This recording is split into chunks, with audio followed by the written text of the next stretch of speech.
Hello everyone, हमारे YouTube channel current affairs connect पर आप सबका स्वागत है। आज की क्लास में हम 25 से 30 जून तक का करंट अफेयर डिस्कस करेंगे। तो चलिए शुरू करते हैं आज की क्लास। पहला टॉपिक है श्री नारायण गुरु और महात्मा गांधी के बीच ऐतिहासिक बातचीत का शताब्दी समारोह। तो ये 24 जून को नई दिल्ली के विज्ञान भवन में आयोजित किया गया और इसका आयोजन है वो श्री नारायण धर्म संगम ट्रस्ट द्वारा किया गया। भारत के दो महान आध्यात्मिक और सदाचारी नेताओं श्री नारायण गुरु और महात्मा गांधी के बीच ऐतिहासिक बातचीत 12 मार्च 1925 को शिवगिरी मठ में महात्मा गांधी की यात्रा के दौरान हुई थी। ठीक है, और ये बातचीत थी वो वाइकोम सत्याग्रह, हिस्ट्री में पढ़ते हैं आप लोग, धार्मिक रूपांतरण, अहिंसा, अस्पृश्यता उन्मूलन, मोक्ष की प्राप्ति, दलितों के उत्थान आदि पर केंद्रित थी। ठीक है, और जो श्री नारायण गुरु की प्रमुख रचनाएं हैं उनका नाम है निर्वर्ती पंचकम और आत्मोपदेश शतकम। अगला टॉपिक है 7वां हेलीकॉप्टर एवं लघु विमान शिखर सम्मेलन। तो जो 7वां हेलीकॉप्टर एवं लघु विमान शिखर सम्मेलन है इसका आयोजन 24 जून को पुणे महाराष्ट्र में किया गया।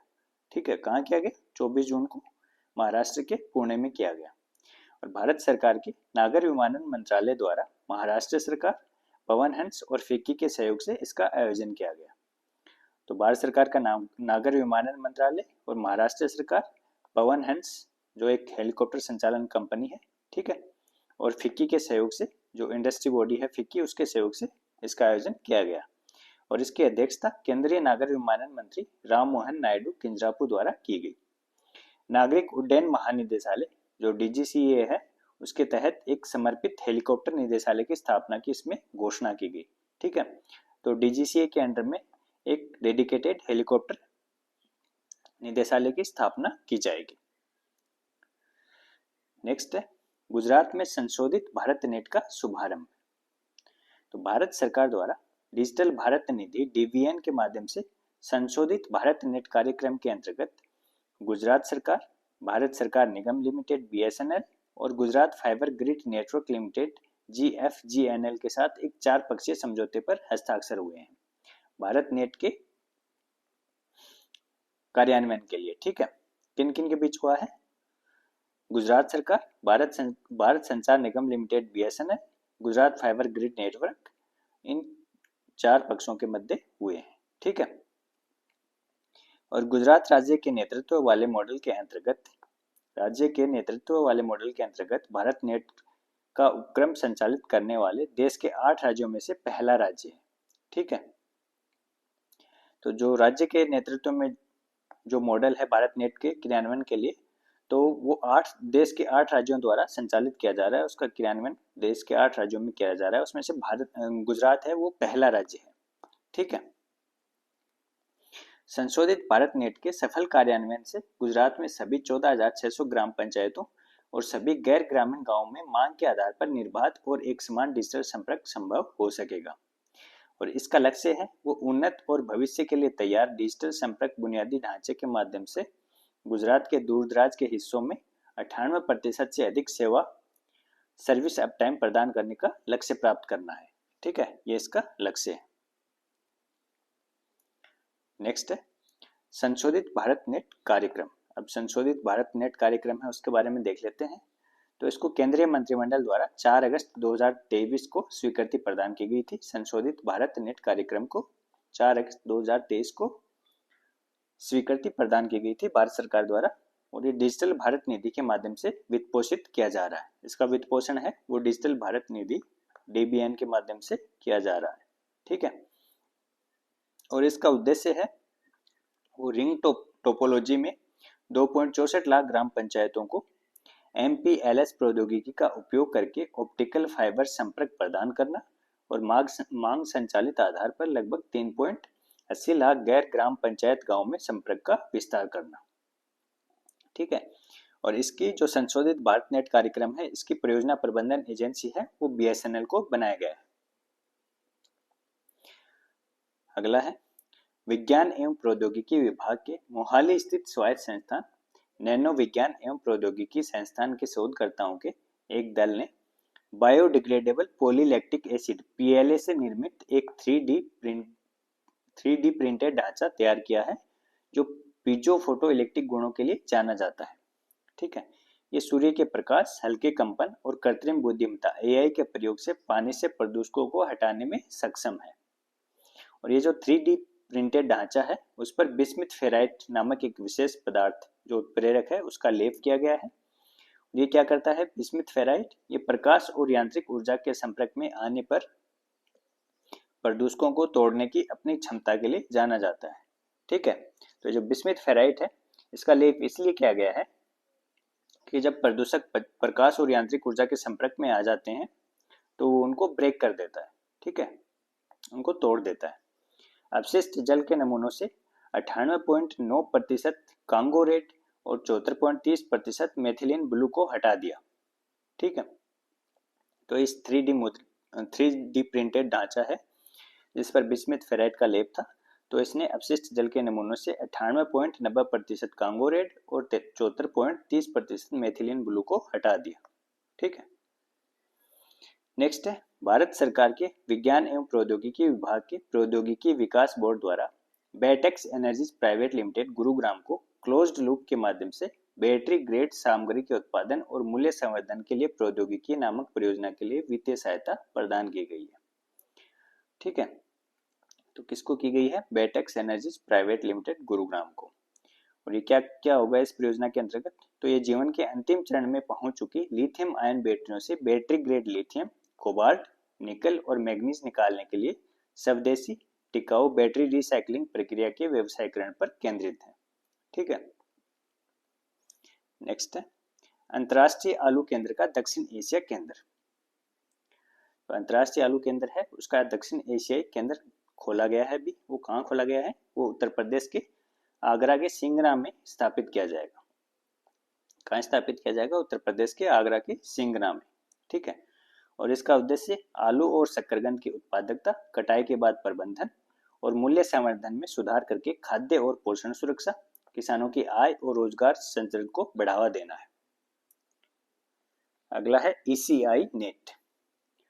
भारत निर्वाचन आयोग ने केरल, गुजरात, पंजाब और पश्चिम बंगाल राज्यों में 5 विधानसभा क्षेत्रों में हाल ही में संपन्न हुए उपचुनावों में नए डिजिटल प्लेटफॉर्म ECI नेट को चालू किया है। ECI नेट के बारे में पहले भी पढ़ चुके हैं हम। तो भी हाल ही में भारत निर्वाचन आयोग ने केरल, गुजरात, पंजाब और पश्चिम बंगाल में विधानसभा उपचुनाव हुए हैं उसमें इसको प्रारंभ किया है। तो ECI द्वारा 4 मई को ECI नेट नामक एक नए वन स्टॉप प्लेटफॉर्म के विकास की घोषणा की गई थी। और ECI की जो इलेक्शन कमीशन ऑफ इंडिया है उसके 40 से अधिक मौजूदा मोबाइल और वेब एप्लीकेशन है उनको ECI नेट में एकीकृत किया गया, एक जगह पर किया गया है। और इंडेक्स कार्ड का तेजी से प्रकाशन मतदान के नतीजों की घोषणा के 72 घंटों के भीतर उपलब्ध करा दिया गया है इसके थ्रू। ठीक है, जो इंडेक्स कार्ड होता है उसका मतदान की घोषणा के 72 घंटों के भीतर प्रकाशन कर दिया गया ECI नेट की सहायता से।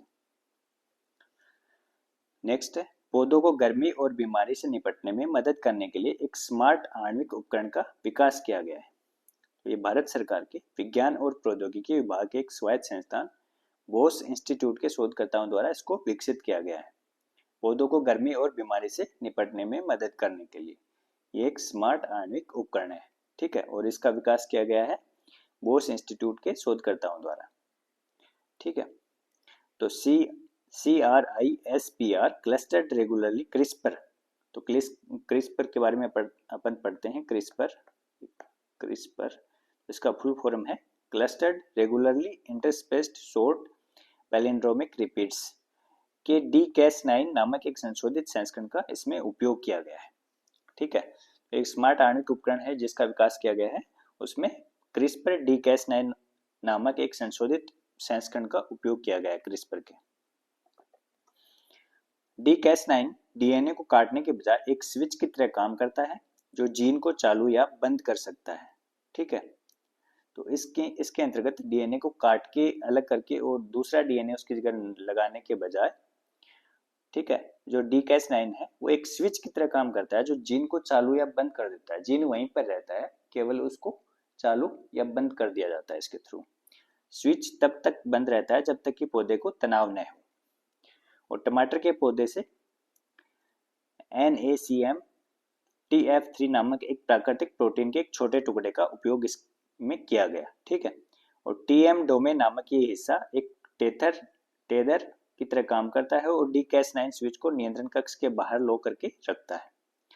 पौधे में तनाव होने पर टीएम डोमेन टेदरिंग फंक्शन को बंद कर देता है, जिससे स्विच रिलीज हो जाता है और नियंत्रण कक्ष में चला जाता है और पौधे को खुद की रक्षा करने में मदद करने वाले जीन चालू हो जाते हैं। ठीक है, नेक्स्ट है भारतीय अंतर्देशीय जलमार्ग प्राधिकरण की 198वीं बोर्ड बैठक।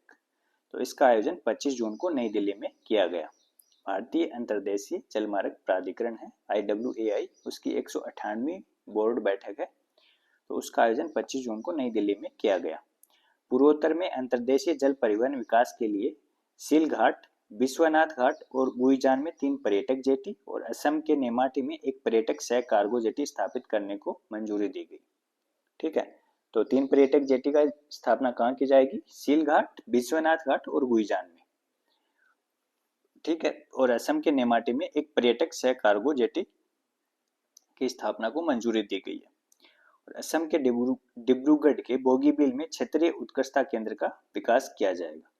ठीक है, तो IWAI का एक क्षेत्रीय उत्कृष्टता केंद्र है, उसकी स्थापना कहाँ की जाएगी? असम के डिब्रूगढ़ के बोगीबील में। ठीक है,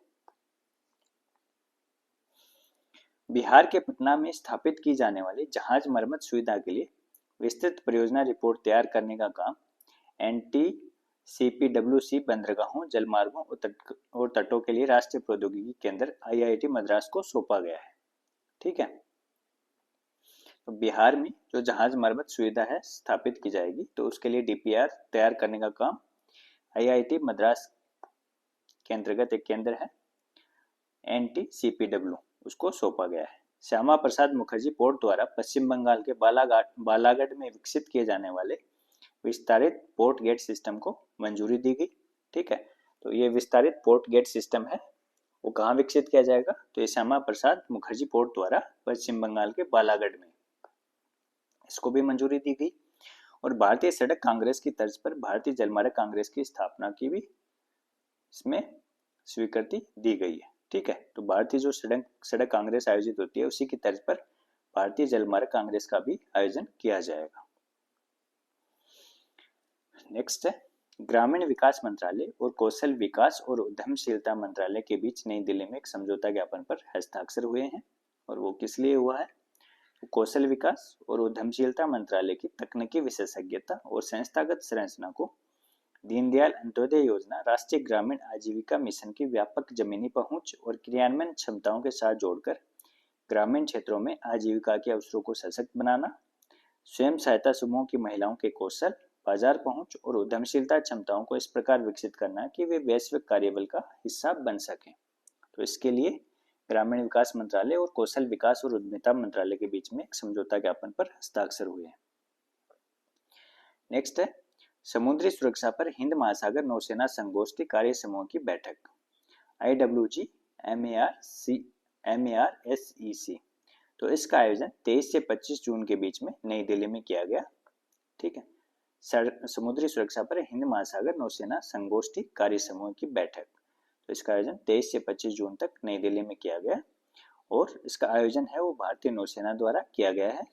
इसमें 13 IONS सदस्य देशों के प्रतिनिधियों Australia, Bangladesh, France, Bharat, Kenya, Mozambique, Oman, रूस, सऊदी अरब, दक्षिण अफ्रीका, श्रीलंका, तंजानिया और थाईलैंड की भागीदारी रही। ठीक है, नेक्स्ट है अदम्य। तो अदम्य क्या है?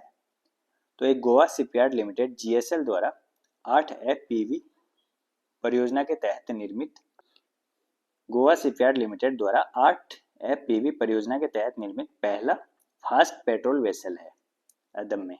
ठीक है, तो इसका अदम्य का निर्माण, जो पहला फास्ट पेट्रोल वेसल है, इसका निर्माण किसके द्वारा किया जा रहा है? गोवा शिपयार्ड लिमिटेड GSL के द्वारा। और 26 जून को गोवा में भारतीय तटरक्षक बल में अदम्य को शामिल कर लिया गया।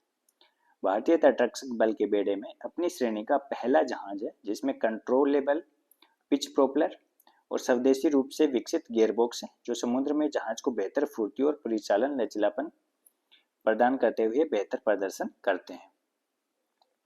ठीक है, अत्याधुनिक तकनीक से लैस 30 मिमी CRN-91 गन अग्नि नियंत्रण प्रणाली के साथ 2 12.7 मिमी स्थिर रिमोट कंट्रोल गन, एक एकीकृत ब्रिज सिस्टम, एक एकीकृत प्लेटफार्म प्रबंधन प्रणाली और एक स्वचालित पावर प्रबंधन प्रणाली इसमें शामिल है। समुद्री कानून प्रवर्तन, तटीय निगरानी, खोज और बचाव कार्यों और भारत के विशेष आर्थिक क्षेत्र की सुरक्षा के लिए त्वरित प्रतिक्रिया सुनिश्चित होगी इससे। ठीक है, तो अदम में काम क्या करेगा? तो समुद्री कानून का प्रवर्तन करवाने, तटीय निगरानी करने, खोज और बचाव कार्यों में सहायता करने और भारत के विशेष आर्थिक क्षेत्र की सुरक्षा के लिए त्वरित प्रक्रिया सुनिश्चित करने में उपयोगी है। ठीक है, तो इसमें इसकी भूमिका रहेगी। नेक्स्ट है प्रोजेक्ट एलिफेंट की 21वीं संचालन समिति की बैठक। तो ये 26 जून को देहरादून के इंदिरा गांधी राष्ट्रीय वन अकादमी में आयोजित की गई और इसकी अध्यक्षता है वो केंद्रीय पर्यावरण, वन और जलवायु परिवर्तन मंत्री भूपेंद्र यादव द्वारा की गई। जो प्रोजेक्ट एलिफेंट है उसके बारे में देख लेते हैं। तो प्रोजेक्ट एलिफेंट भारत सरकार द्वारा 1991-92 में पर्यावरण, वन और जलवायु परिवर्तन मंत्रालय के अंतर्गत एक केंद्रीय प्रायोजित योजना के रूप में प्रारंभ किया गया था। कब प्रारंभ किया गया था? 91-92 में। और पर्यावरण, वन और जलवायु परिवर्तन मंत्रालय के अंतर्गत इसको एक सेंट्रली स्पॉन्सर्ड स्कीम के अंतर्गत के रूप में प्रारंभ किया गया था, केंद्रीय प्रायोजित योजना के रूप में। ठीक है, और इसका उद्देश्य था हाथियों, उनके आवास और गलियारों की सुरक्षा करना, मानव जानवर संघर्ष के मुद्दों को संबोधित करना और कैद में रखे गए हाथियों की भलाई करना। ठीक है, और वर्तमान में 22 राज्यों, संघ शासित प्रदेशों में ये प्रोजेक्ट एलिफेंट लागू है। इसका क्रियान्वयन 22 राज्यों, संघ शासित प्रदेशों में किया जा रहा है। नेक्स्ट है ऑपरेशन डीप मैनिफेस्ट। तो ऑपरेशन डीप मैनिफेस्ट क्या है? तो ये भारत सरकार के राजस्व खुफिया निदेशालय DRI द्वारा अन्य देशों, मुख्य रूप से दुबई, संयुक्त अरब अमीरात के माध्यम से पाकिस्तान में तैयार की गई सामग्रियों के अवैध आयात को रोकने के लिए प्रारंभ किया गया है। भारत सरकार के राजस्व खुफिया निदेशालय का ऑपरेशन है। ठीक है, और ये दुबई, संयुक्त अरब अमीरात के माध्यम से जो पाकिस्तान में जो तैयार सामग्री है उनके अवैध आयात को रोकने के लिए प्रारंभ किया गया है। पहलगाम आतंकवादी हमलों के बाद भारत सरकार ने अन्य देशों, मुख्य रूप से दुबई, संयुक्त अरब अमीरात के माध्यम से पाकिस्तान में तैयार की गई सामग्रियों के आयात पर प्रतिबंध लगा दिया था। अगला है पूर्वोत्तर क्षेत्र के भू विज्ञान और खनन मंत्रियों का दूसरा सम्मेलन। तो इसका आयोजन 27-28 जून को असम के गुवाहाटी में किया गया। ठीक है, तो पूर्वोत्तर क्षेत्र के भू विज्ञान और खनन मंत्रियों के दूसरे सम्मेलन का आयोजन 27-28 जून को असम के गुवाहाटी में किया गया। ठीक है, और भारत सरकार के खान मंत्रालय, कोयला मंत्रालय और असम सरकार के सहयोग से इसका आयोजन किया गया। नेक्स्ट है उत्तर प्रदेश के मुख्यमंत्री योगी आदित्यनाथ और केंद्रीय विज्ञान एवं प्रौद्योगिकी मंत्री डॉक्टर जितेंद्र सिंह द्वारा 26 जून को उत्तर प्रदेश के गाजियाबाद में केंद्रीय इलेक्ट्रॉनिक्स लिमिटेड में अत्याधुनिक ग्रीन डेटा सेंटर का शिलान्यास किया गया है। ठीक है, ये भारत का पहला ग्रीन डेटा सेंटर भी है, अत्याधुनिक ग्रीन डेटा सेंटर है। इसका शिलान्यास कहाँ किया गया है? उत्तर प्रदेश के गाजियाबाद में। ठीक है, और ये 30 मेगावाट क्षमता की परियोजना है और लगभग 1000 करोड़ रुपए का इसमें इन्वेस्टमेंट किया गया। विज्ञान और प्रौद्योगिकी मंत्रालय के अंतर्गत CSIR से संबंध भारत सरकार के केंद्रीय क्षेत्र की सार्वजनिक प्रतिष्ठान केंद्रीय इलेक्ट्रॉनिक्स लिमिटेड CEL और ESDS के द्वारा इसको स्थापित किया जाएगा। ठीक है, तो किसके द्वारा स्थापित किया जाएगा? केंद्रीय इलेक्ट्रॉनिक्स लिमिटेड CEL और ESDS के द्वारा। कहाँ स्थापित किया जाएगा? उत्तर प्रदेश के गाजियाबाद में इसको स्थापित किया जाएगा।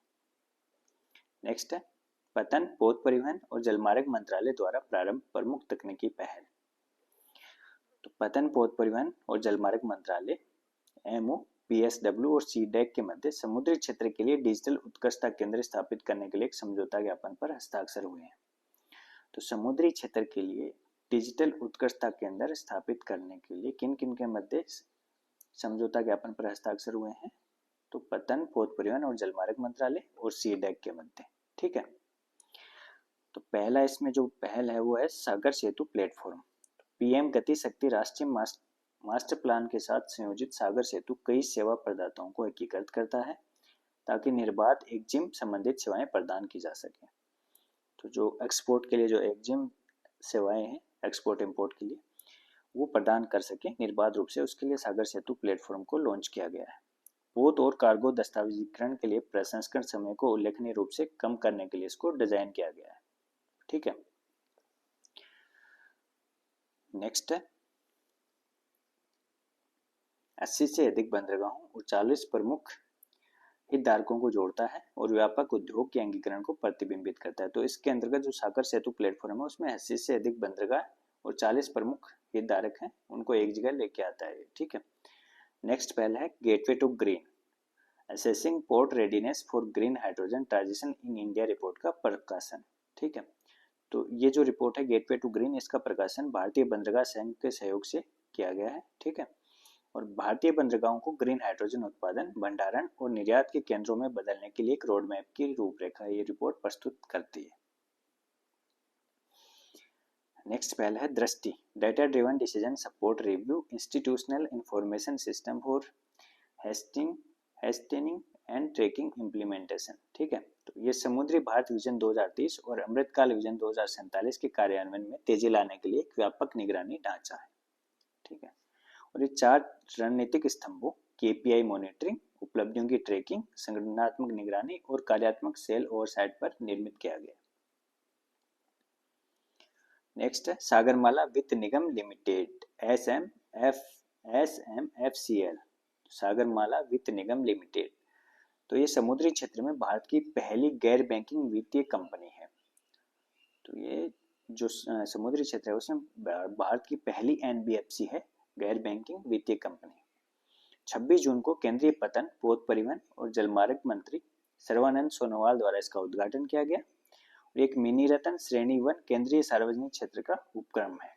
तो सागरमाला वित्त निगम लिमिटेड है वो एक मिनी रत्न में 2 श्रेणियां होती हैं, श्रेणी 1 और श्रेणी 2। तो मिनी रत्न की श्रेणी 1 में केंद्रीय सार्वजनिक क्षेत्र का उपक्रम है। ठीक है, और 19 जून 2025 को भारतीय रिजर्व बैंक के साथ एक गैर बैंकिंग वित्तीय कंपनी के रूप में औपचारिक रूप से पंजीकृत करवाया गया इसको।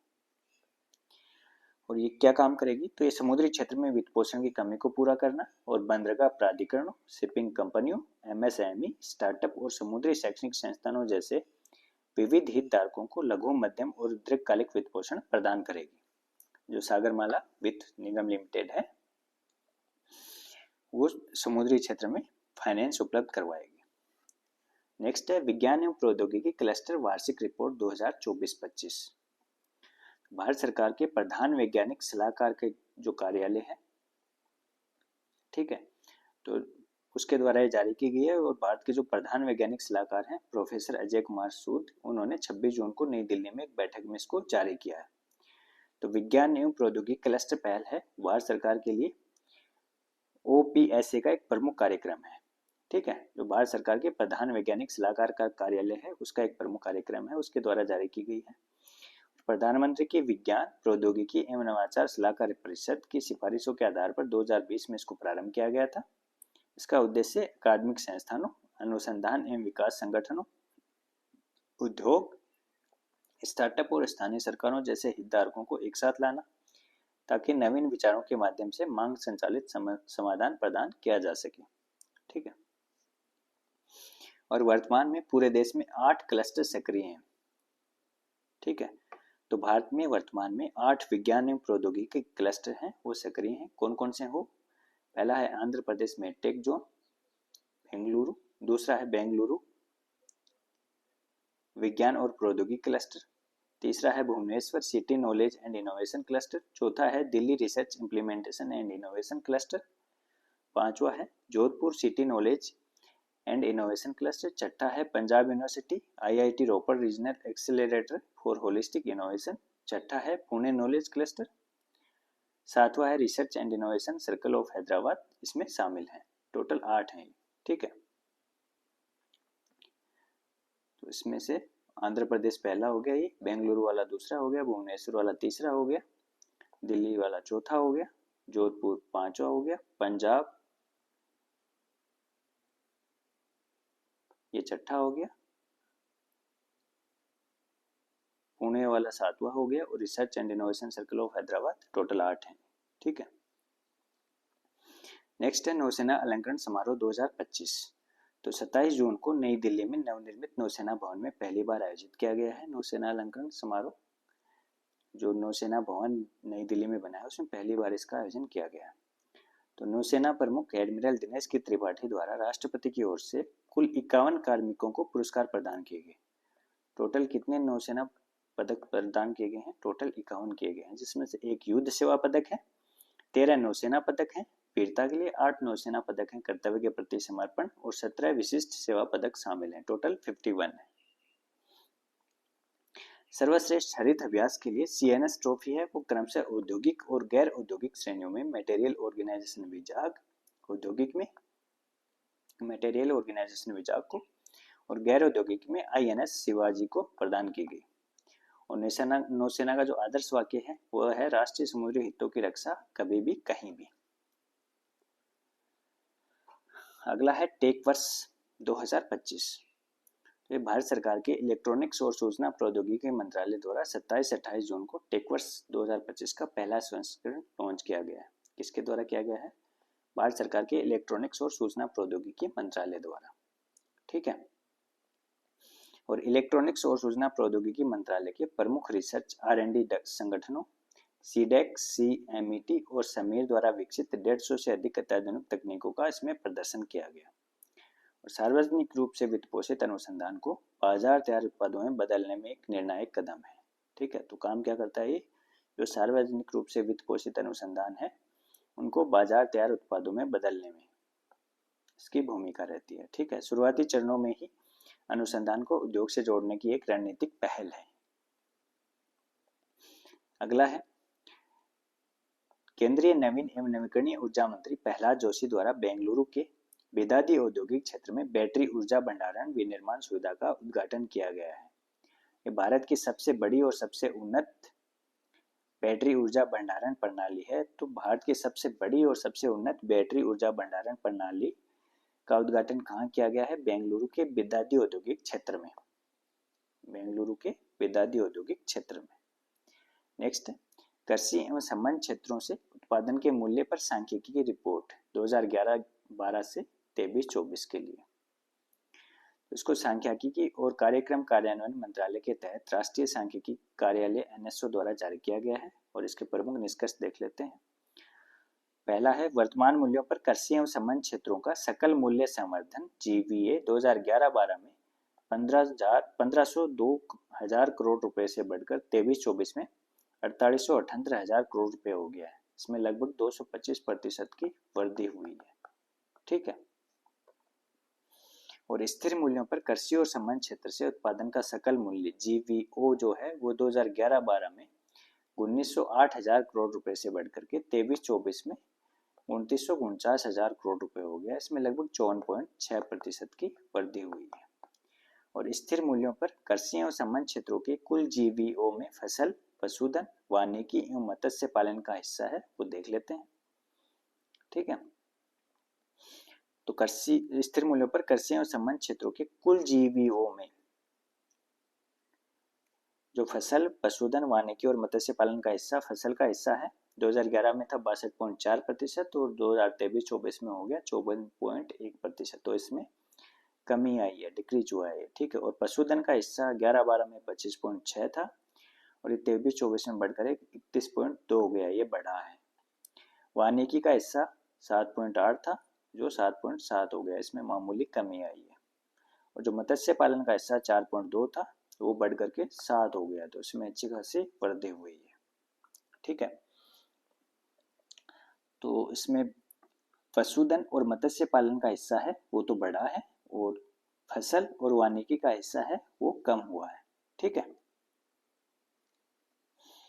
5 राज्यों उत्तर प्रदेश, मध्य प्रदेश, पंजाब, तेलंगाना और हरियाणा ने 2023-24 में अनाज के GVO स्थिर मूल्यों पर में लगभग 53% का योगदान दिया है। तो ग्रोस वैल्यू आउटपुट है उसमें 5 राज्यों का योगदान है वो लगभग 53% है। वो कौन कौन से राज्य हैं? उत्तर प्रदेश, मध्य प्रदेश, पंजाब, तेलंगाना और हरियाणा। उत्तर प्रदेश 2011-12 में 18.6% से 23-24 में 17.2% के साथ शीर्ष पर है। पहले नंबर पर इसमें उत्तर प्रदेश है। 2023-24 में अनाज और फल एवं सब्जियों का कुल मिलाकर कुल फसल जीवियों में 52.5% हिस्सा रहा है। ठीक है, और अनाजों में से केवल धान और गेहूं ही 2023-24 में सभी अनाजों के जीवियों का लगभग 85% हिस्सा है। तो ये इस रिपोर्ट के मुख्य पॉइंट हैं। आगे देखते हैं। 2023-24 में फल समूह में केले का स्थिर मूल्य है और जीवीओ आम से आगे निकल गया है। ठीक है, फल समूह है उसमें केले का जीवीओ सबसे ज्यादा है। 2011-12 से 23-24 के दौरान सब्जी समूह के जीवीओ में आलू का योगदान सबसे अधिक रहा है और फूलों की खेती में स्थिर मूल्यों पर जीवीओ में उल्लेखनीय वृद्धि हुई है, जो 2011-12 में 17.4 हजार करोड़ से लगभग दोगुना होकर के 23-24 में 28.1 हजार करोड़ रुपए हो गया है। ठीक है, और 23-24 में मसालों के जीवीओ में मध्य प्रदेश 19.2% की हिस्सेदारी के साथ शीर्ष योगदानकर्ता बन गया है। मसालों में सबसे अधिक जीवीओ किसका? मध्य प्रदेश का, जबकि कर्नाटक और गुजरात क्रम से 16.6 और 15.5% के साथ दूसरे और तीसरे स्थान पर है। तो पहले नंबर पर मध्य प्रदेश, दूसरे पर है कर्नाटक और तीसरे पर है गुजरात। अगला है आदि अन्वेषण। तो आदि अन्वेषण है, इसका आयोजन 26 और 27 जून को वाणिज्य भवन नई दिल्ली में किया गया और ये जनजातीय कार्य मंत्रालय द्वारा इसका आयोजन किया गया। भारत सरकार के जनजातीय कार्य मंत्रालय द्वारा कर्मयोगी बेटा संस्करण एक उत्तरदायी शासन पहल का भी शुभारंभ इस दौरान किया गया। और ये जो कर्मयोगी बेटा संस्करण एक उत्तरदायी शासन पहल है, इसका उद्देश्य जमीनी स्तर पर बदलाव के लिए समर्पित अत्यधिक प्रेरित अधिकारियों और परिवर्तन करने वालों का एक कैडर तैयार करना है। 180 से अधिक राज्य मास्टर प्रशिक्षकों, 3000 जिला प्रशिक्षकों और 15,000 ब्लॉक प्रशिक्षकों के मजबूत ढांचे के माध्यम से लगभग 20 लाख हितधारकों की क्षमता का निर्माण करना है। तो इसके अंतर्गत लगभग 20 लाख जो अधिकारी और कर्मचारी हैं, ठीक है, उनको ट्रेनिंग प्रदान की जाएगी आदि अन्वेषण के अंतर्गत।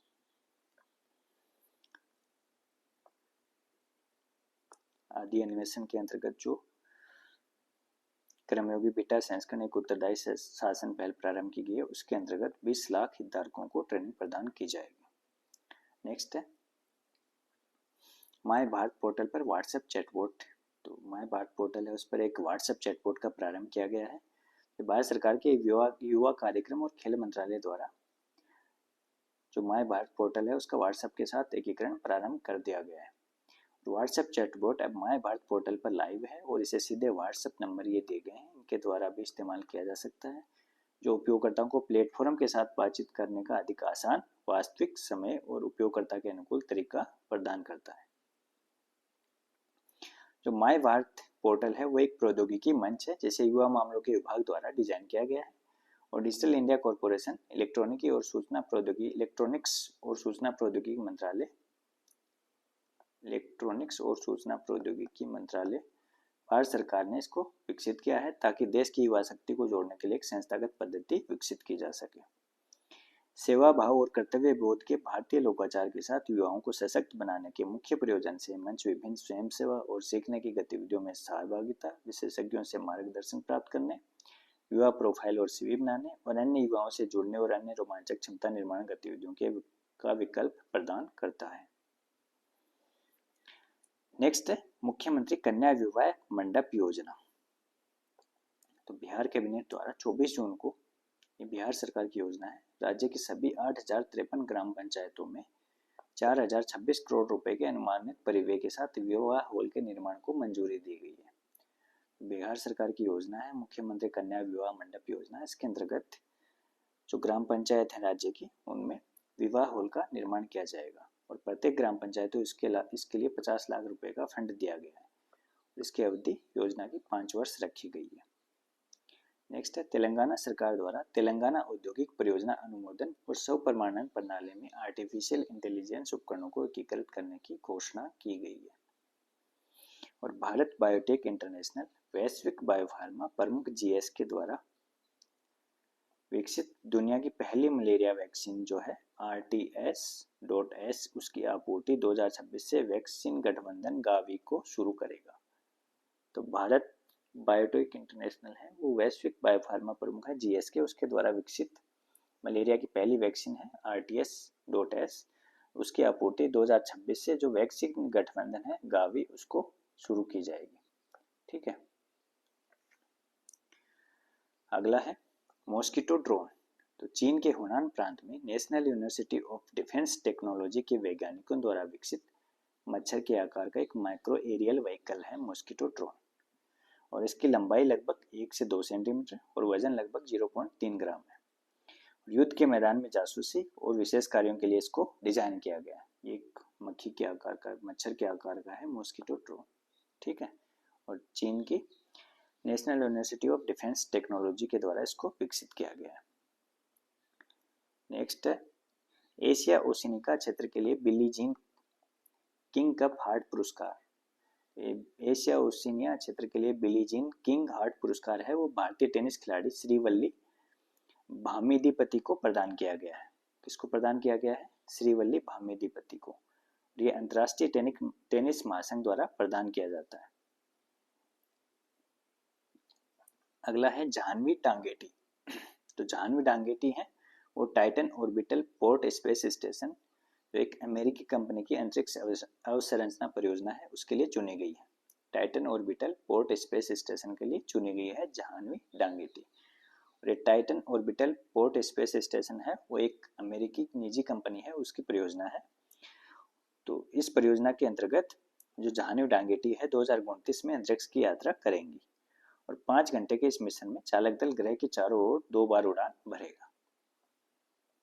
और इस मिशन का नेतृत्व है वो अनुभवी नासा अंतरिक्ष यात्री और सेवानिवृत्त अमेरिकी सेना कर्नल विलियम मैकआर्थर जूनियर करेंगे।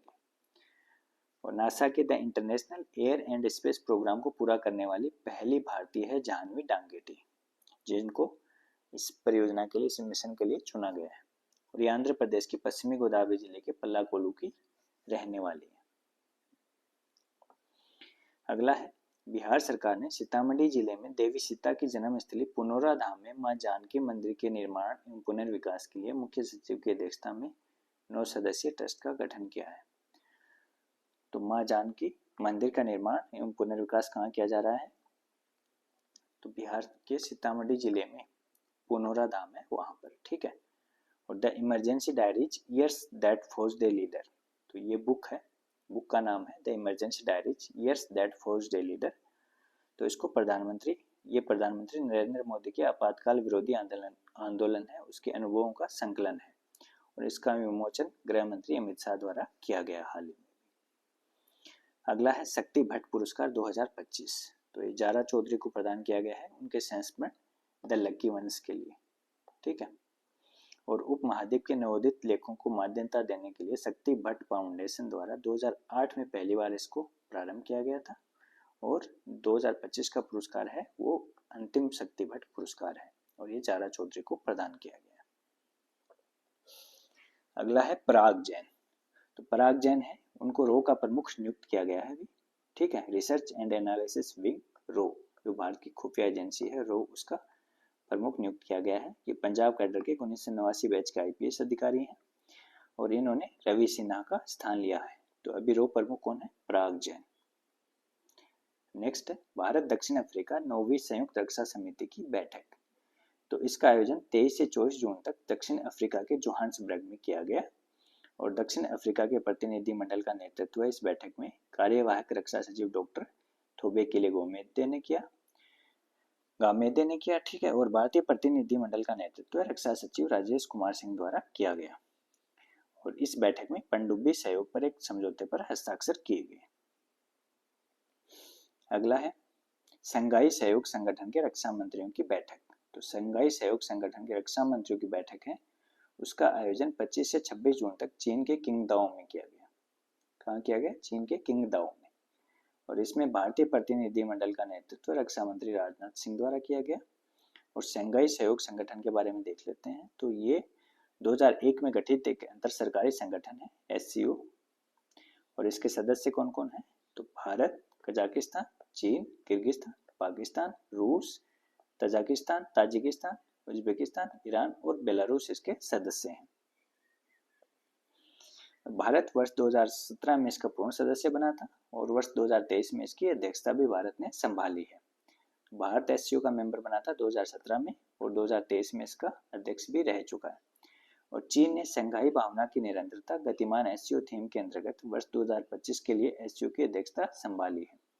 तो वर्तमान में एससीओ का अध्यक्ष चीन है और भारत 2023 में इसका अध्यक्ष रह चुका है। अगला है खेलो इंडिया यूनिवर्सिटी गेम्स 2025। तो ये इनका 5वां संस्करण है खेलो इंडिया यूनिवर्सिटी गेम्स का। तो खेलो इंडिया यूनिवर्सिटी गेम्स के 5वें संस्करण का आयोजन है वो नवंबर 2025 में राजस्थान के जयपुर में किया जाएगा। ठीक है, कहाँ आयोजित किए जाएंगे? नवंबर 2025 में राजस्थान के जयपुर में। और पूर्णिमा विश्वविद्यालय और राजस्थान विश्वविद्यालय संयुक्त रूप से इसकी मेजबानी करेंगे। तो मेजबानी किसके द्वारा की जाएगी? पूर्णिमा विश्वविद्यालय और राजस्थान विश्वविद्यालय द्वारा संयुक्त रूप से। और इसमें अंडर 25 एथलीट भाग लेंगे। अगला है world police and fire games 2029। तो world police and fire game 2029 है वो वर्ल्ड पुलिस एवं फायर गेम्स का 21वां संस्करण होगा। तो 21वें world police and fire games 2029 का आयोजन अहमदाबाद गुजरात में किया जाएगा। ठीक है, और 1985 से हर 2 साल में एक बार इनका आयोजन किया जाता है। और सर्वाधिक बार विजेता कौन है? अमेरिका। 8 बार अमेरिका ने world police and fire games जीते हैं। और ये पुलिस, अग्निशमन, चिकित्सा, आपातकालीन, आपदा सेवाओं और प्रथम प्रतिक्रियाकर्ताओं, फर्स्ट रेस्पोंडर्स आदि के सेवारत और सेवानिवृत्त कर्मी इसमें हिस्सा ले सकते हैं। ठीक है, और इसका आयोजन है 21वें world police and fire games का आयोजन वो अहमदाबाद गुजरात में वर्ष 2029 में किया जाएगा। नेक्स्ट है भारतीय पुलिस दल ने इन खेलों में पहली बार 2017 में Adelaide world police and fire games में हिस्सा लिया था। तो भारतीय पुलिस दल ने पहली बार 2007 में हिस्सा लिया था Adelaide world police and fire games में। ठीक है, और विनिपेग कनाडा में आयोजित 20वें खेलों में 133 भारतीय पुलिस खिलाड़ियों ने रिकॉर्ड 343 पदक जीते थे, जिसमें से 224 गोल्ड थे, 82 रजत थे और कांस्य 37 थे। तो पिछले 20वें का आयोजन हुआ था विनिपेग कनाडा में और 21वें का आयोजन होगा अहमदाबाद गुजरात में। नेक्स्ट है आंध्र प्रदेश अंतरिक्ष नीति 4.0। तो आंध्र प्रदेश की प्रस्तावित नई अंतरिक्ष नीति है और इसका उद्देश्य है 25,000 करोड़ रुपए का निवेश आकर्षित करना, 5,000 प्रत्यक्ष और 30,000 अप्रत्यक्ष नौकरियां पैदा करना और आंध्र प्रदेश को अंतरिक्ष नवाचार के केंद्र के रूप में स्थापित करना। लेपाक्षी और तिरुपति में अंतरिक्ष शहर विकसित किए जाएंगे। इस नीति के अंतर्गत लेपाक्षी और तिरुपति में अंतरिक्ष शहर विकसित किए जाएंगे। ठीक है, और महिलाओं, SC, ST, BC, अल्पसंख्यक और दिव्यांग उद्यमियों के लिए विशेष प्रोत्साहन के साथ 25% से 45% की निवेश सब्सिडी इसमें प्रस्तावित है। नेक्स्ट है अखंड गोदावरी पर्यटन परियोजना। तो ये आंध्र प्रदेश सरकार की योजना है और 26 जून को केंद्रीय पर्यटन एवं संस्कृति मंत्री गजेंद्र सिंह शेखावत तथा आंध्र प्रदेश के उप मुख्यमंत्री पवन कल्याण द्वारा राजा महेंद्रवरम में पुष्कर घाट के पास अखंड गोदावरी पर्यटन परियोजना की आधारशिला रखी गई। तो आंध्र प्रदेश सरकार की योजना है ये और इसका उद्देश्य है राजा महेंद्रवरम को एक प्रमुख आध्यात्मिक और सांस्कृतिक पर्यटन केंद्र में बदलना। इसकी अनुमानित लागत है वो 94 करोड़ रुपए से अधिक है। ठीक है, और लगभग 8,000 लोगों के लिए इसमें रोजगार पैदा होंगे और 2035 तक 35 लाख पर्यटकों के आने की संभावना है। अगला है टूरिज्म टेक AI 2.0 कॉन्क्लेव। तो टूरिज्म टेक AI 2.0 कॉन्क्लेव का आयोजन 26 से 27 जून तक आंध्र प्रदेश के विजयवाड़ा में किया गया। ये आंध्र प्रदेश सरकार द्वारा global forum for sustainable tourism के साथ साझेदारी में इसका आयोजन किया गया है। ठीक है, तो आयोजन किसके द्वारा किया गया? आंध्र प्रदेश सरकार द्वारा global forum for sustainable tourism के साथ साझेदारी में, और इसका उद्देश्य आंध्र प्रदेश को टिकाऊ, सांस्कृतिक, तटीय और स्वास्थ्य पर्यटन के लिए वैश्विक केंद्र के रूप में स्थापित करना है। नेक्स्ट है हेजिंग डेस्क। महाराष्ट्र के मुख्यमंत्री देवेंद्र फडणवीस द्वारा बाला साहेब ठाकरे कृषि व्यवसाय और ग्रामीण परिवर्तन परियोजना के तहत पुणे में इसका उद्घाटन किया गया है हेजिंग डेस्क। और प्रारंभ में कपास, हल्दी और मक्का की फसलों को प्राथमिकता दी गई है। National commodity and derivative exchange और इसकी शोध शाखा NICR के सहयोग से इस पहल का उद्देश्य किसानों को बाजार मूल्य में उतार चढ़ाव के कारण होने वाले नुकसान से बचाना है। ठीक है, और ये कहाँ इसका उद्घाटन किया गया है? पुणे में। अगला है पहला लद्दाख एस्ट्रो फेस्टिवल, तो पहले लद्दाख एस्ट्रो फेस्टिवल का आयोजन 27 से 28 जून तक लेह में किया गया। केंद्र शासित प्रदेश लद्दाख के पर्यटन विभाग द्वारा भारतीय खगोल भौतिकी संस्थान बेंगलोर के सहयोग से इसको आयोजित किया गया है। ठीक है, और इसमें पर्यटकों को तारामंडल, ग्रहों को देखना, दूरबीन निर्देशित अवलोकन के माध्यम से गहरे आकाश को देखने का अनुभव प्रदान किया जाएगा। नेक्स्ट है भारत का पहला AI powered smart traffic system. तो दिल्ली के द्वारका एक्सप्रेसवे है, उस पर भारत का पहला advanced traffic management system ATMS launch किया गया है। कहाँ पर किया गया है? द्वारका एक्सप्रेसवे पर। और द्वारका एक्सप्रेसवे और NH48 के 28 किलोमीटर लंबे हिस्से, ठीक है, तो द्वारका एक्सप्रेसवे और जो NH48 है उसका 28 किलोमीटर लंबा हिस्सा शिव मूर्ति से खिड़की दोला तक, उस पर इसको शुरू किया गया है और इसकी कुल लंबाई है 56.46 किलोमीटर। और इसका विकास है, एटीएमएस का विकास वो Indian highway management company limited IHMCL द्वारा किया गया है। और इसका क्रियान्वयन है वो भारतीय राष्ट्रीय राजमार्ग प्राधिकरण NHAI द्वारा किया जा रहा है। और यातायात नियमों के उल्लंघन की लगभग 14 प्रकार की घटनाओं का पता लगाने में सक्षम है। एटीएमएस है उसके बुनियादी ढांचे के 5 प्राथमिक तत्व हैं। पहला है ट्रैफिक मॉनिटरिंग कैमरा सिस्टम। इसमें 110 उच्च रिजोल्यूशन PTZ कैमरे हैं जो 1 किलोमीटर के अंतराल पर 24 घंटे निगरानी के साथ स्थापित किए गए हैं। ठीक है, इसमें 110 उच्च रिजोल्यूशन PTZ कैमरे लगाए गए हैं 1-1 किलोमीटर के अंतराल पर। Video incident detection and enforcement system है वाइड्स।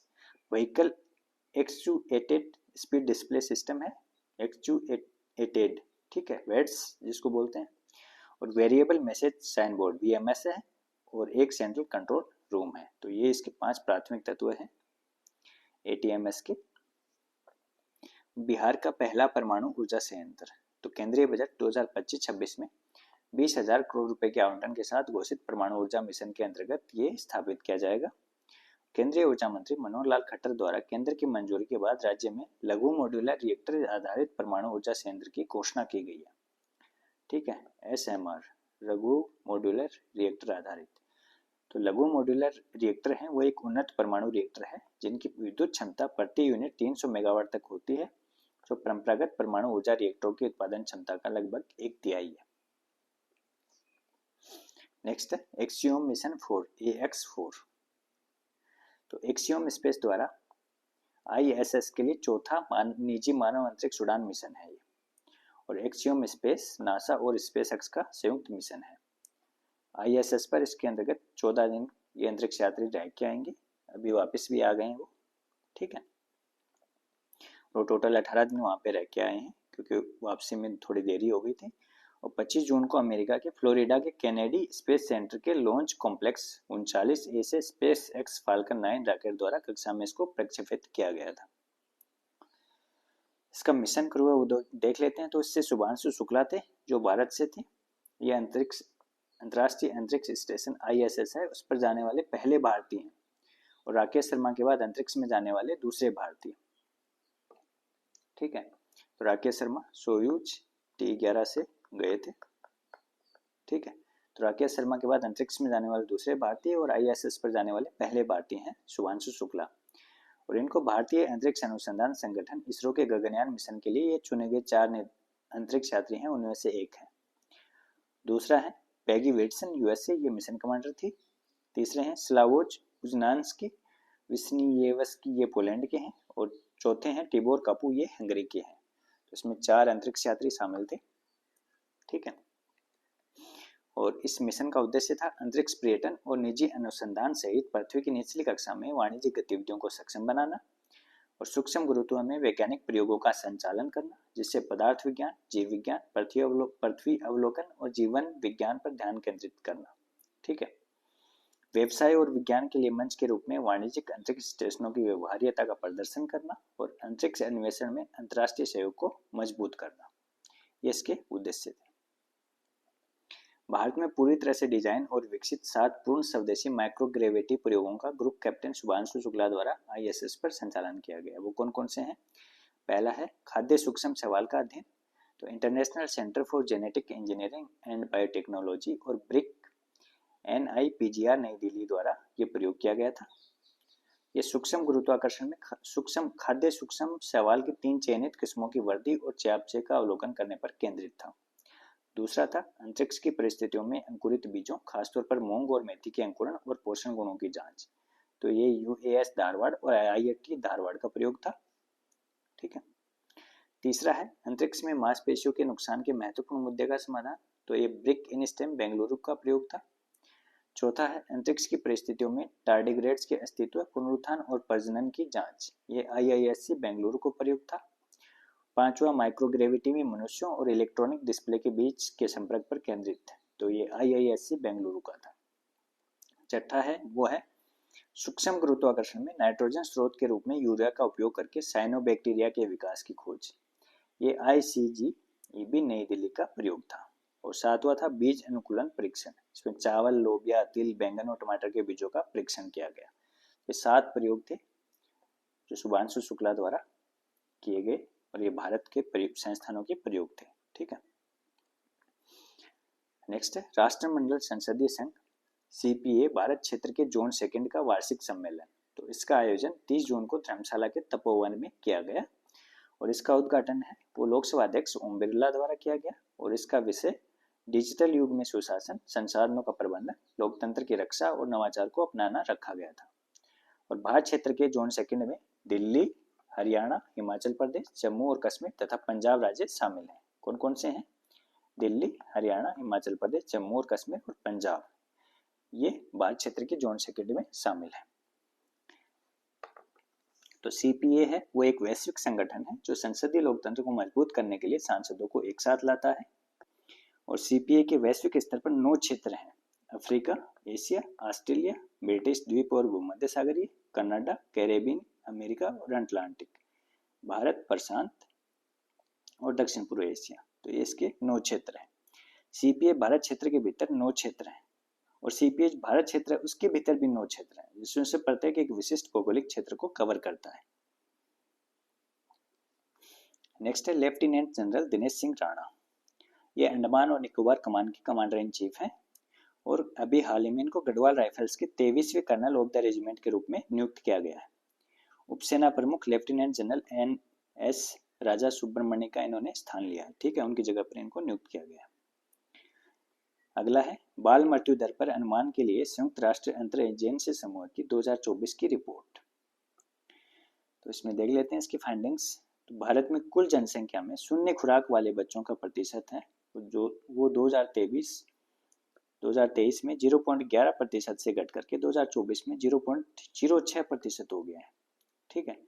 और भारत ने 5 वर्ष से कम आयु के बच्चों की मृत्यु दर में 78% की गिरावट हासिल की है, जो वैश्विक कमी है, गिरावट है 61%, उससे भी ज्यादा है।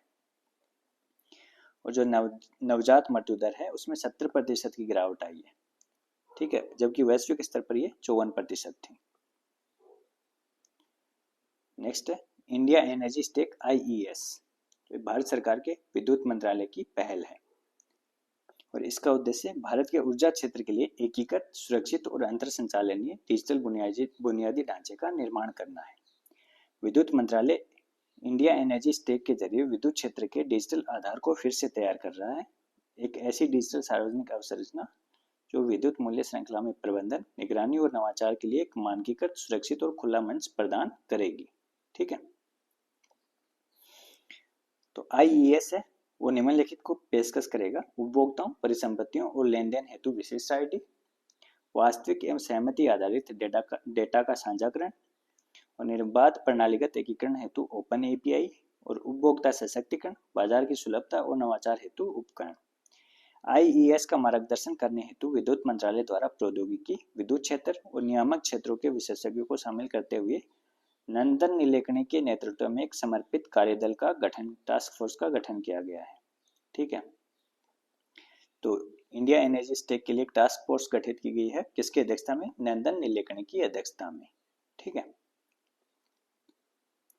नेक्स्ट है विद्युत सुरक्षा दिवस 2025। 26 जून को केंद्रीय विद्युत प्राधिकरण, विद्युत मंत्रालय, भारत सरकार द्वारा BSES के सहयोग से नई दिल्ली में इसका आयोजन किया गया और इसकी थीम स्मार्ट ऊर्जा, सुरक्षित राष्ट्र रखी गई। आधिकारिक विद्युत सुरक्षा शुभंकर का सुरक्षा शुभंकर सुरक्षा शक्ति का भी अनावरण किया गया इस अवसर पर। ठीक है, अगला है संकल्प से सीधी इंफ्रास्ट्रक्चर सम्मान।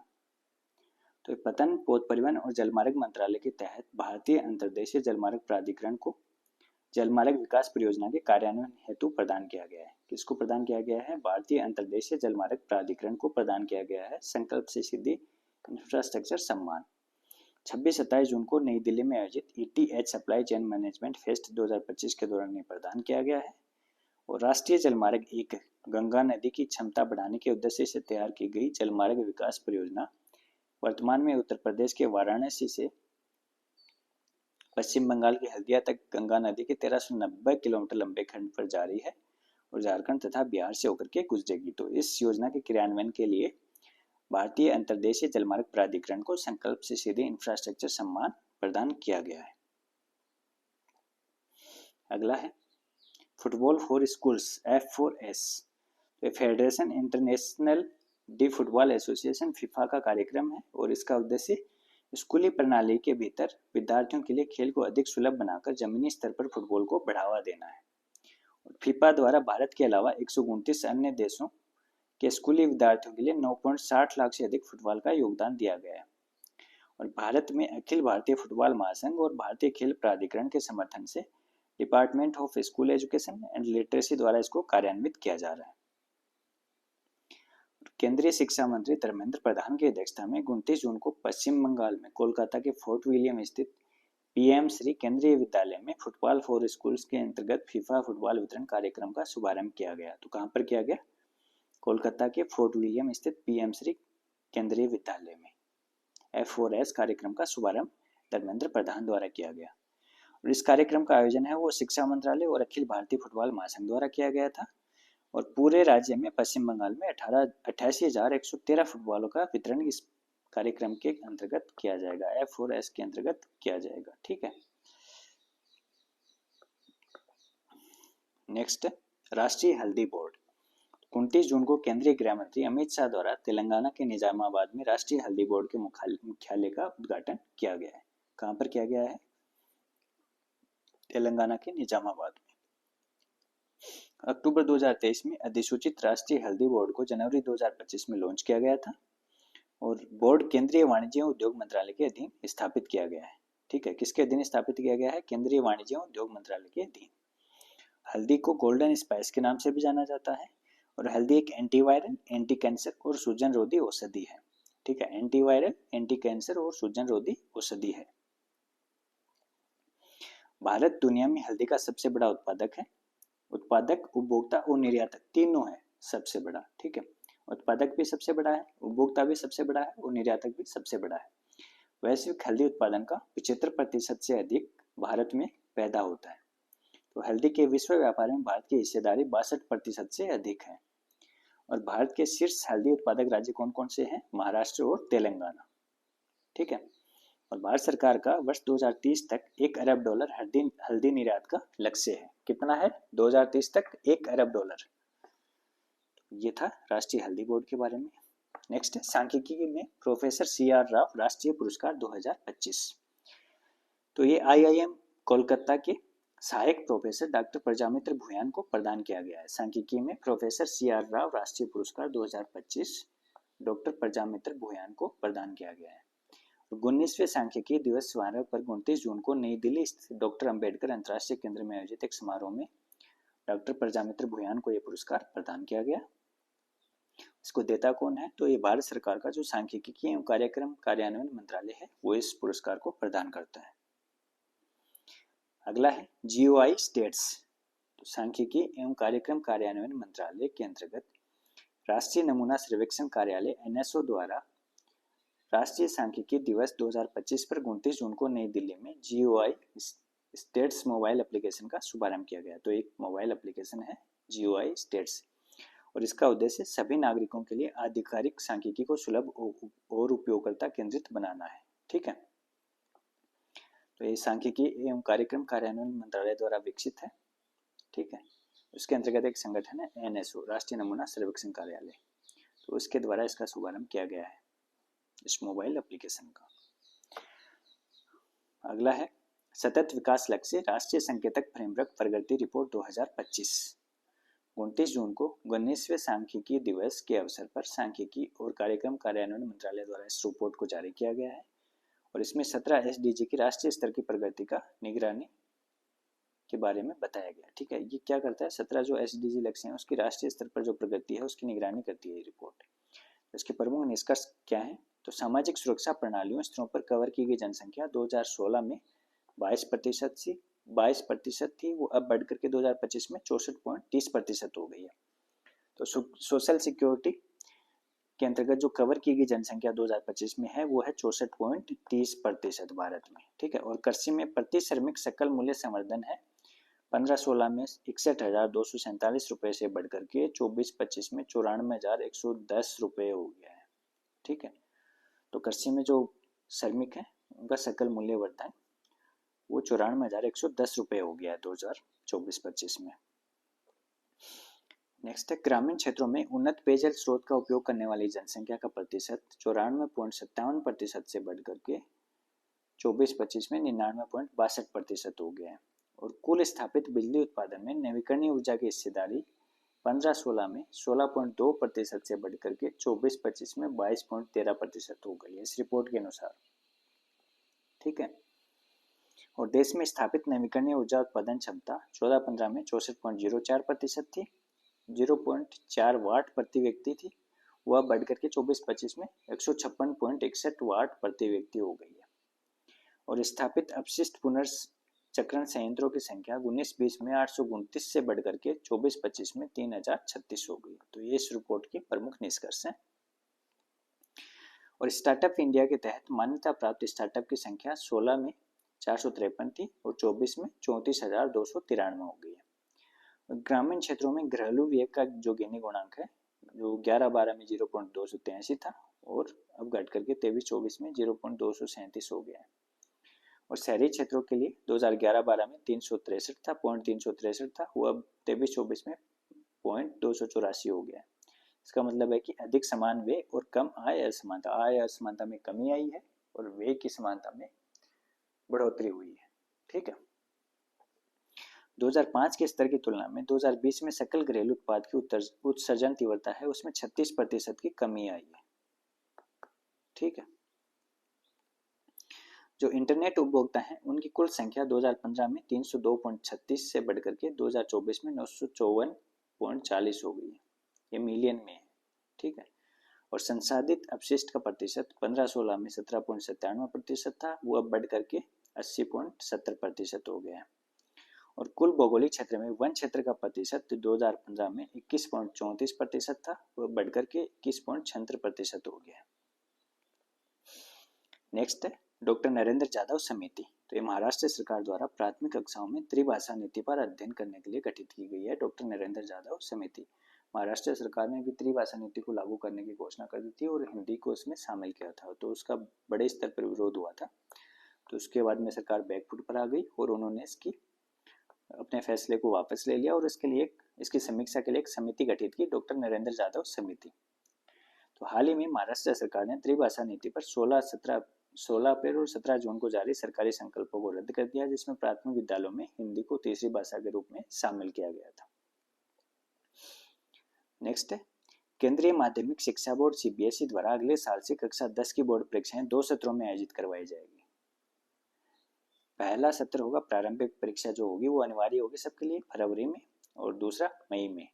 तो मई में होने वाली जो अगली परीक्षा है वो उन छात्रों के लिए वैकल्पिक होगी जो अपना प्रदर्शन बेहतर करना चाहते हैं, जो अपना प्रदर्शन जो परफॉर्मेंस है उसको इम्प्रूव करना चाहते हैं, तो उनके लिए ऑप्शनल होगी और सभी उत्तीर्ण छात्रों को विज्ञान, गणित, सामाजिक विज्ञान और भाषाओं में से किसी भी 3 विषयों में अपने प्रदर्शन को बेहतर करने की अनुमति दी जाएगी। ठीक है, तो जो मई में जो परीक्षा होगी उसमें केवल ये जो सब्जेक्ट दिए गए हैं इनमें से केवल 3 भाषाओं में वो अपने परफॉर्मेंस को सुधार कर सकेंगे, 3 भाषाओं की एग्जाम दोबारा दे सकेंगे। अगला है भारत की पहली योग नीति। तो उत्तराखंड सरकार द्वारा 21 जून को अंतर्राष्ट्रीय योग दिवस पर भारत की पहली योग नीति लॉन्च की गई है। किसके द्वारा लॉन्च की गई है? उत्तराखंड सरकार द्वारा। और पहाड़ी क्षेत्रों में स्थापित योग केंद्रों को परियोजना लागत का 50% या अधिकतम 20 लाख रुपए का अनुदान इस नीति के अंतर्गत दिया जाएगा। और मैदानी इलाकों में स्थापित केंद्रों को 25% या अधिकतम 10 लाख रुपए का अनुदान प्रदान किया जाएगा। और राज्य में 5 नए अंतर्राष्ट्रीय योग केंद्र जागेश्वर, मुक्तेश्वर, व्यासघाटी, टिहरी झील और कोली ढेक झील में स्थापित किए जाएंगे। योग और प्राकृतिक चिकित्सा निदेशालय की भी स्थापना की जाएगी। तो उत्तराखंड सरकार द्वारा भारत में पहली योग नीति लॉन्च की गई है। नेक्स्ट है सरहद शौर्यथन 2025। तो ये 22 जून को लद्दाख के द्रास में कारगिल युद्ध स्मारक पर इसका आयोजन किया गया। ठीक है, कहाँ पर आयोजन किया गया? 22 जून को लद्दाख के द्रास में कारगिल युद्ध स्मारक पर। ये भारतीय सेना द्वारा पुणे के सरहद फाउंडेशन और कारगिल के स्थानीय नागरिक प्रशासन के सहयोग से इसका आयोजन किया गया है।